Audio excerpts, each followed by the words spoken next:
हाल ही में राजधानी दिल्ली और एनसीआर से दो घटनाएं, और कोई मामूली घटना नहीं, दिल दहला देने वाली घटनाएं सामने आई। दो मर्डर केस, लेकिन दोनों केस में मीडिया का परसेप्शन, पब्लिक का परसेप्शन और सोशल मीडिया का परसेप्शन काफी अलग है और काफी हैरान कर देने वाला है। ये हमारी सोसाइटी किस तरफ जा रही है और हमारा रुझान किस तरफ जा रहा है, ये दोनों खबरें हमें यही बताती है। आज के वीडियो में हम इसी बारे में बात करेंगे, क्योंकि इस चैनल पे ओनली सच, बिना डर के बात होती है।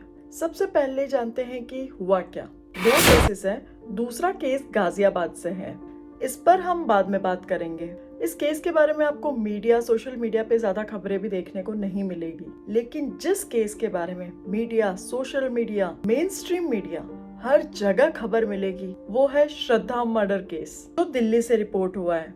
बात है आफताब अमीन और श्रद्धा की, जो सबसे पहले मिले ऑनलाइन डेटिंग ऐप पे। उसके बाद दोनों में प्यार हुआ। श्रद्धा की फैमिली इस रिलेशनशिप पे खुश नहीं थी। उन्होंने बहुत समझाने की कोशिश की श्रद्धा को कि इस तरह से ऑनलाइन आप किसी भी इंसान से मिलते हो तो उस पर सीधा ट्रस्ट नहीं किया जा सकता, लेकिन श्रद्धा ने उनकी नहीं सुनी। वो आफताब के साथ लिव इन में रहने लगी और फैमिली प्रेशर में आके दोनों जन जो मुंबई में रहते थे, मुंबई छोड़ के दिल्ली आ गए।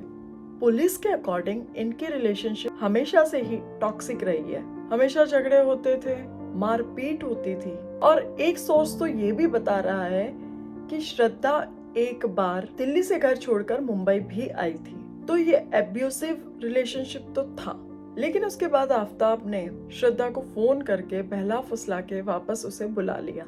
इसके बाद श्रद्धा को दूसरा चांस कभी नहीं मिला। उसके बाद जो श्रद्धा के साथ हुआ वो सुनकर भी इतना खून खौलता है कि क्या बताऊं। हैरानी होती है कि इस तरह से लोग कैसे गिर सकते हैं, क्या कर सकते हैं।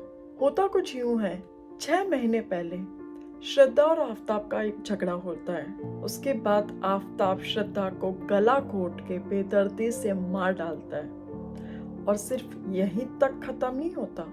जैसा कि आप सभी क्राइम शोज, मूवीज, इन सब में देखते हो कि कातिल अपना कत्ल छुपाने के लिए बहुत सी चालें चलता है। ये सोचकर आफताब ने भी एक प्लान बनाया। उसने श्रद्धा की बॉडी के 35 टुकड़े किए एक बूचर नाइफ के थ्रू। उसके बाद ऑनलाइन एक फ्रिज ऑर्डर किया, जिसमें उसने उन सभी टुकड़ों को रखा, और फिर एक एक करके डेली दिल्ली के पास छतरपुर के जंगल में जाके थैली से निकाल के वो टुकड़ा फेंकता था, ताकि कोई जानवर उसे खा ले, जिससे एविडेंस डिस्ट्रॉय हो सके। ये केस का शायद पता भी नहीं चलता अगर श्रद्धा के फादर इंक्वायरी ना करते। उसके पिता को कुछ शक सा हुआ। वो श्रद्धा के पोस्ट सोशल मीडिया पे ट्रैक करते थे पहले, लेकिन 6 महीने से उसकी कोई खबर नहीं थी, और उसके फ्रेंड्स से भी कोई अपडेट नहीं मिलने पर उन्होंने पहले मुंबई पुलिस को इन्फॉर्म किया। मुंबई पुलिस ने कुछ शक के आधार पर इस केस को दिल्ली पुलिस के हैंडओवर कर दिया। दिल्ली पुलिस की सख्ती से छानबीन होने के बाद आफताब सामने आता है। से सवाल जवाब करने के बाद वो अपना गुनाह कबूल करता है और ये सारी घटना बताता है। चौंका देने वाली बात तो ये है कि इस घटना के बाद आफताब उसी घर में रहता है, खाता है, पीता है, सोता है, जहां उसने अपने लव ऑफ द लाइफ को मारा था, और अगरबत्ती वगैरह भी करता था ताकि स्मेल बाहर ना जाए। इस मर्डर का रिएक्शन काफी तगड़ा रहा है सोशल मीडिया पे, मेन स्ट्रीम मीडिया पर। लेकिन एक केस और भी है जिसका खुलासा भी सेम डे हुआ था, जिसके बारे में कोई इतनी बात नहीं कर रहा है। वो था चंद्रवीर का मर्डर केस। चंद्रवीर नाम का एक इंसान 2018 में गाजियाबाद से मिसिंग हो गया था। उसके भाई ने उसकी मिसिंग रिपोर्ट भी लिखाई थी। पुलिस ने 2-4 दिन छानबीन करके बता दिया कि भाई हम तो नहीं ढूंढ पा रहे हैं, और इस केस को रफा दफा कर दिया गया। 4 साल बाद नया एसएसपी आया। उसने बोला कि जो भी पुराने इस तरह के केस है उनको री इन्वेस्टिगेट किया जाए। तो इसी चक्कर में ये केस दोबारा खुला। तब चंद्रवीर की बेटी से बयान लिया गया, तो उसने पुलिस को ये अंदेशा दिया कि उसकी माँ और पड़ोसी का कुछ चक्कर हो सकता है। तब इस स्टोरी में एंट्री होती है चंद्रवीर की बीवी सविता की और पड़ोसी अरुण की। चंद्रवीर ने एक बार इनको रंगे हाथ पकड़ लिया था। तभी सविता और अरुण ने मिलकर डिसाइड किया कि इसको रास्ते से हटाना है। इसके लिए अरुण ने अपने घर में 6 फीट गहरा गड्ढा खोदा। उसके बाद रात में जब चंद्रवीर सो रहा था, उसके घर जाके उसको पहले सर में गोली मारी और अपने घर लाके उस गड्ढे में दफना के उसको सीमेंट से कवर करवा दिया। उसके बाद वो आराम से रह रहे थे। ये केस कभी नहीं खुलता अगर ये रीओपन नहीं होता। उसकी बेटी ने पुलिस को अंदेशा ना दिया होता। एक तरफ अरुण और एक तरफ आफताब, दोनों ने मर्डर किया है। दोनों ने मर्डर के बाद वाली हरकत ना माफ करने वाली की है। उसके बाद भी इन दोनों केस में भेदभाव क्यों? एक केस को उछाल उछाल के मीडिया पे बताया जा रहा है और दूसरे केस का इतना कुछ नहीं है, सिर्फ एक खबर की तरह दिखाया जा रहा है। आफ्टर मर्डर की दोनों की स्टोरी रूह कांप देने वाली है। एक केस कंप्लीटली दब गया और दूसरे केस के बारे में बोला जा रहा है कि देश खतरे में है, क्योंकि ये एक लव जिहाद का केस है। हो सकता है ये हो, लेकिन जो अभी तक की इन्वेस्टिगेशन हुई है उसके अकॉर्डिंग लव जिहाद तो नहीं लग रहा, क्योंकि लव जिहाद में मार देना नहीं होता। लव जिहाद में तो धर्म परिवर्तन कराया जाता है, निकाह किया जाता है। तो यहाँ पर ये एंगल नहीं लग रहा है। हो सकता है कि मैं गलत हूँ, लेकिन ये सब एक जांच का विषय है। इसके बारे में अभी से ही हिंदू और मुस्लिम को बांट नहीं देना चाहिए, क्योंकि इस केस में आफताब मना कर रहा था शादी के लिए और श्रद्धा शादी करना चाहती थी। अगर हम हर जगह लव जिहाद वाला टॉपिक घुसा देंगे तो हमारी कंट्री में जो सीरियस इश्यूज हैं उनको एड्रेस नहीं किया जाएगा। इस केस में 3 ऐसे पॉइंट है जिस पर बात करना बहुत जरूरी है। पहला, सोशल मीडिया का हम पर क्या इन्फ्लुएंस पड़ रहा है। क्या हम लोगों को ब्लाइंडली ट्रस्ट कर सकते हैं सोशल मीडिया के नाम पर? नहीं। Life partner specially social media पे ढूंढना बहुत ही डेंजरस साबित हो सकता है। दूसरा, डोमेस्टिक अब्यूज एंड उसका रेड साइन, उसको समझना भी बहुत जरूरी है।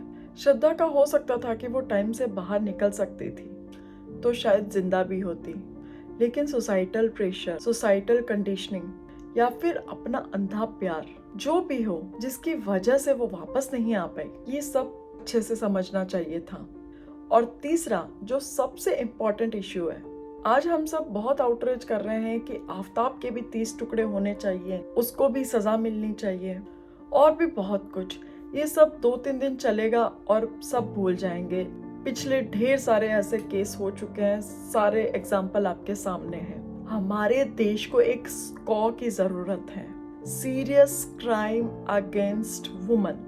स्कॉ यूनिट की हमारे देश को सख्त जरूरत है। इसका मतलब ये है कि जो केस बहुत ही संगीन अपराध हो, जो केस हमारी सोसाइटी को इम्पैक्ट करता हो, एक मैसेज जहां भेजने की जरूरत हो उसको आप स्कॉ को भेजिए, जहां लेटेस्ट साइंटिफिक टेक्नोलॉजी के थ्रू एविडेंस कैप्चर होगा, लेटेस्ट लीगल तरीके से फुल प्रूफ केस बनेगा और एक टाइम बाउंड मैनर से इसकी सुनवाई भी होगी, जिससे लोगों में भी डर रहेगा कि अगर वो संगीन अपराध करता है तो जल्द से जल्द वो सजा भी पाएगा।